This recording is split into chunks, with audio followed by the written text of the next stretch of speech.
Leveling up. Extreme business growth through raising your game. When what was once extraordinary becomes ordinary, you know you've leveled up. Hello, I'm George Swift from Bigger, Brighter, Bolder, and welcome to the Leveling Up podcast. The Leveling Up podcast is here to give you the personal development, the entrepreneurial development, and the business growth that you, the ambitious business owner, desires. I'm here to give you the inspiration, the motivation, but above all else, to challenge your aspirations to take you and your business to the next level. Don't forget to subscribe to this podcast and never miss an episode.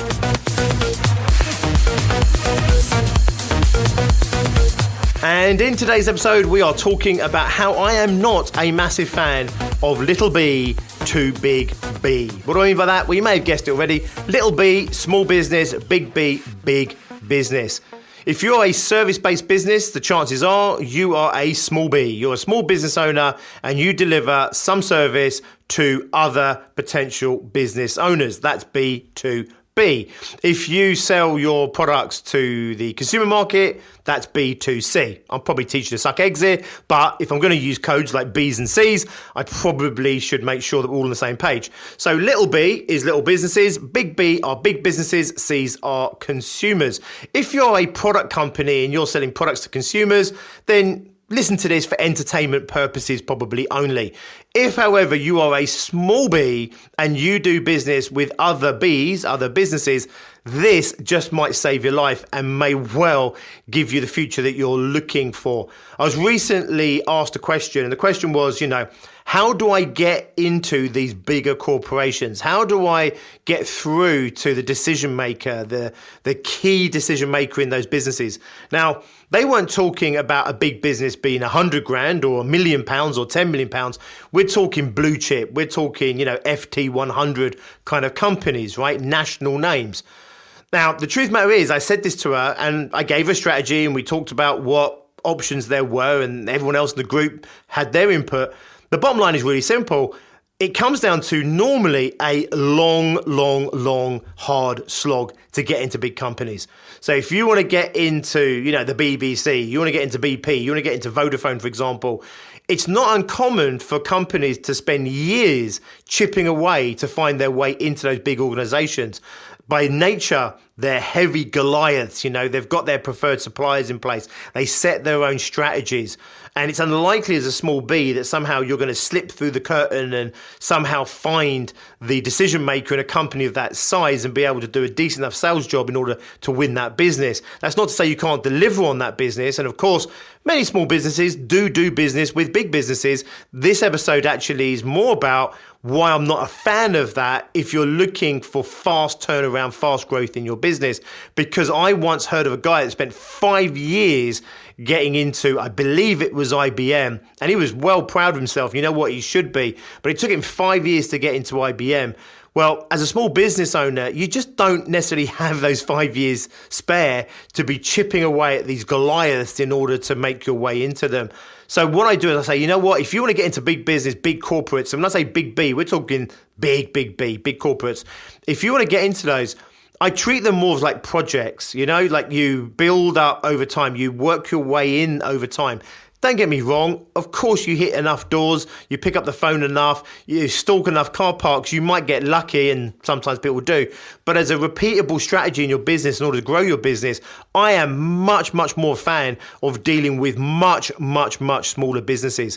So even if your client that you believe is typically a big, massive corporate, it is really hard work. And I see this with companies and my members that really struggle at the mercy of these big corporates. Number one, they get screwed on price nearly all the time. Number two, the goalposts are always changing. Number three, they have to go through so many layers of sign-off. The process of even getting into the company to deliver the product or service, even once it's been agreed upon at a surface level that the company wants to do business with you, it is a headache beyond all headaches. And I see business owners really struggling. My advice isn't to necessarily not follow that strategy. My advice is to maybe ponder another one. And that is to seek out companies that your services and products are suitable for that are still bigger businesses than you, They might even be still considered pretty big businesses. They're just not really big Bs. They're not huge, massive corporations, multinationals, FTSE 100 type companies. These might be businesses, for example, 5 million, 10 million, maybe even up to something like 50 million, where you can still gain access to the business heads, the business leaders. My personal favorite is where the owner of the business is still on the board, or the owner of the business is still at the helm of that business. And you'll find many businesses ranging from 5 million all the way up to 50 million, where the owner is still fundamentally in charge of that business. And that is a good sign, because instead of having boards and instead of having loads of layers to get through, these people are still relatively accessible. And when you're in front of them, if you can get the sales call or the Zoom meeting or the face-to-face meeting, you can have a genuine sales conversation with them. In other words, you can talk strategy, you can talk tactics, and if they're not in the market for what you do, you can still entice them with your offering, whether it's reaching out over LinkedIn in the first place, or whether you send them something through the post, or whether you get on the phone and pick up the phone to them.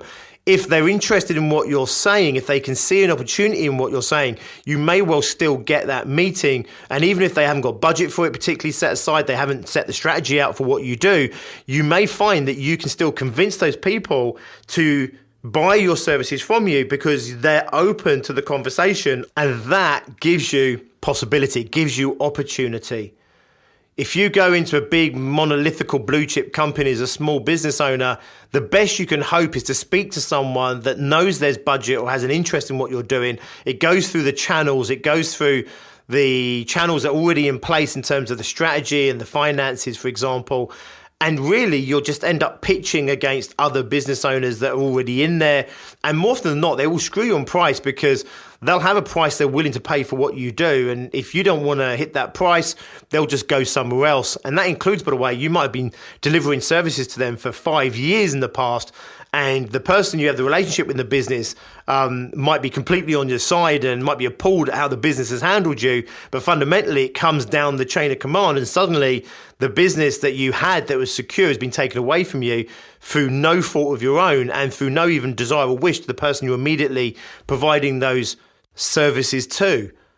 So that's another reason I'm not a massive fan of this huge, massive, monolithical B, especially as a small B, as you probably are listening to this podcast. You go to a business where it's 5 million, 10 million. They probably still need what it is that you're offering. I can't believe that a 10 million pound business wouldn't have the demand for what you're offering that a 100 million or a 10 billion pound company or 100 billion pound company would. The chances are there's a bigger business out there, much, much bigger than you, multiple millions, maybe even tens of millions, that could still use your products and your services, that still has the agility of being an owner-managed business and still has the agility to spot an opportunity when it's presented to them, and still has the flexibility to be able to adjust their strategies to adopt what you're offering so that you can still find a way into that business to support them in what it is that they're trying to achieve. Bigger the business gets, the harder it is to have those conversations, the less likely it is that you'll ever be able to change the course of thinking or the course of strategy in a much, much bigger business. So if you are a small business and you're either working with these huge corporations right now and you're struggling to grow your business because of all the reasons I've already outlined, then my challenge to you is to start to look for a market that might not be as big as that. And if you haven't started working with bigger corporates, but it's always been a sexy, enticing lure for you to get in there and start working with these big businesses, then I don't apologize if I've put you off a little bit and I've steered you into another direction of looking for other opportunity. And again, this isn't to stop you going for that big corporate client. It's just to give you a bit of perspective on it, and maybe to offer you some advice, which is just to explore what other opportunities might be out there. I get it. It's attractive. It's the holy grail, to land Vodafone. Where we live, Vodafone's the big company, and it's really alluring, and it's a really big catch at the end of your rod. And I get all those things, and it looks great if you can put it on your website. And yeah, I get it all completely. However, probably a fucking nightmare for most small businesses. Not because Vodafone themselves have done anything wrong, not because Vodafone themselves are in any way other than a great company, just from the very nature of the scale and size of the business, how they set those businesses up, the culture within those businesses, and just the experiences that I've seen of small businesses over the years. It's probably going to be a fucking headache.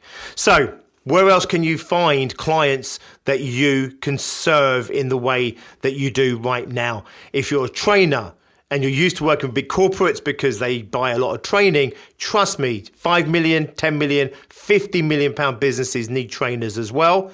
They will not screw you on price. That's not going to say they're going to negotiate with you, but they're not going to screw you on price, because if you walk through the door and they want you and they like you and they think you're the right solution, they're not going to be buying purely on price. It's not going to be an artificial limit that's been put in place by procurement, who have no real understanding of what you are offering and don't have any interest in who you are as an individual. It's just a price they've set from a budget that's been set from the top down.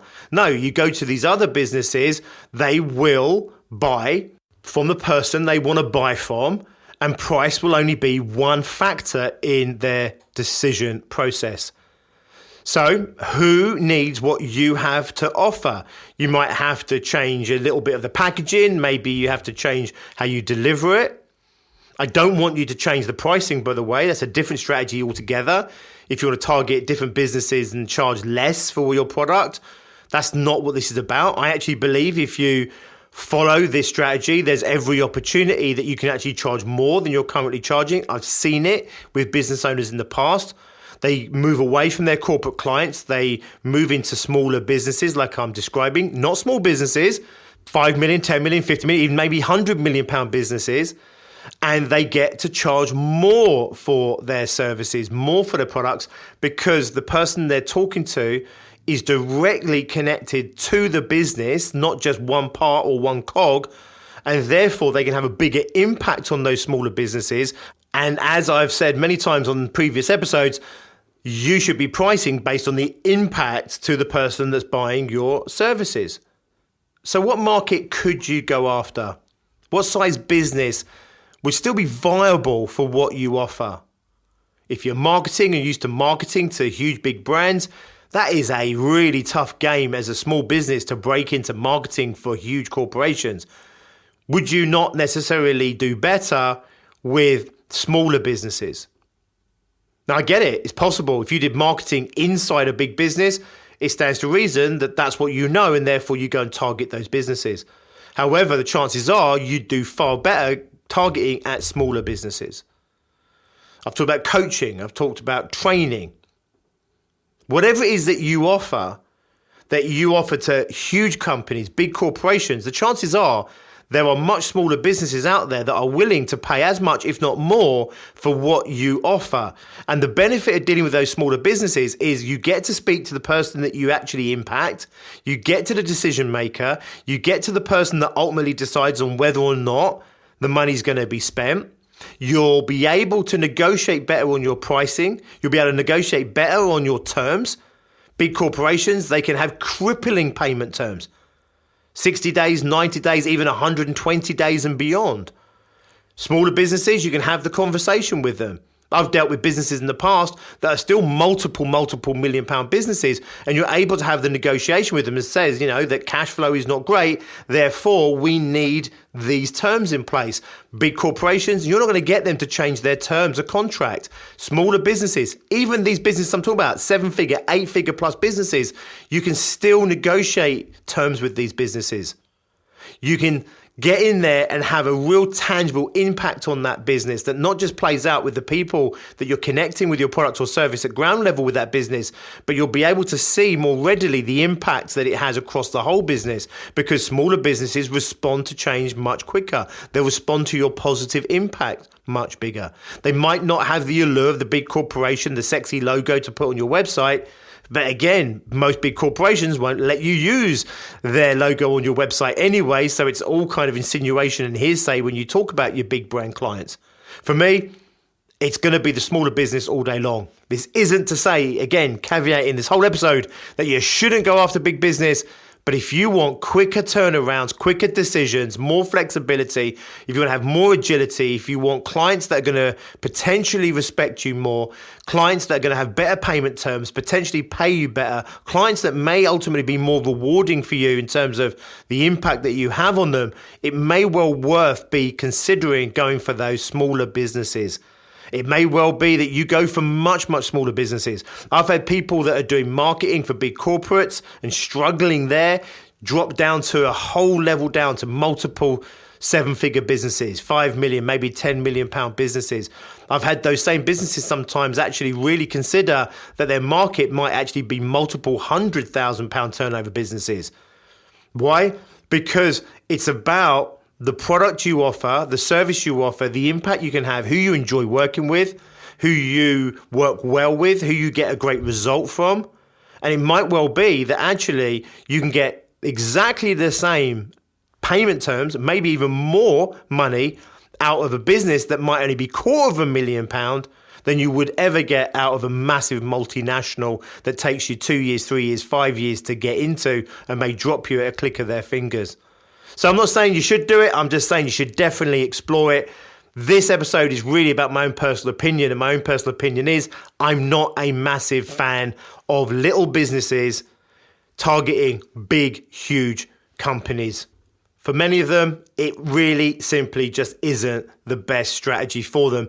And certainly not necessarily the best strategy for them right now. And maybe you put the big corporate targeting on the back burner. You come back to it later, or maybe you run it as a project in the background where you spend 12 months, 24 months and more breaking into that big company. But in the meantime, you also shift your attention to dealing with a more agile company, a more easier to do business with target customer. Awesome, guys. Thank you for listening. As always, I appreciate you taking the time out of your day to listen to this content. My commitment to you is to give you the best possible content I can to help you steer and navigate your way through the turbulent times that are your current entrepreneurial journey. I want you to get the success that you deserve out of your business. And right now, it can be thwarted at many levels. And therefore, this podcast is just one way that I help to support small business owners just like you to get the results that you want.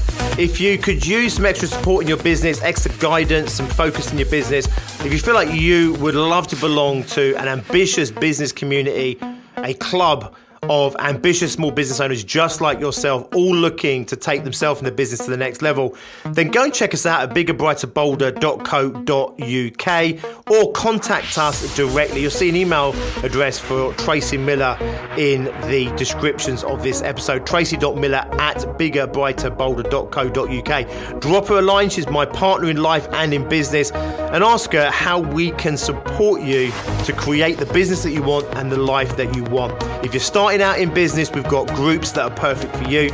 If you've yet to hit your first 100k in turnover, maybe you're doing 20, 30, 40k, maybe even 50k a year, and you want to hit that 100k, we've got groups that are designed specifically to help you to grow your business to that level.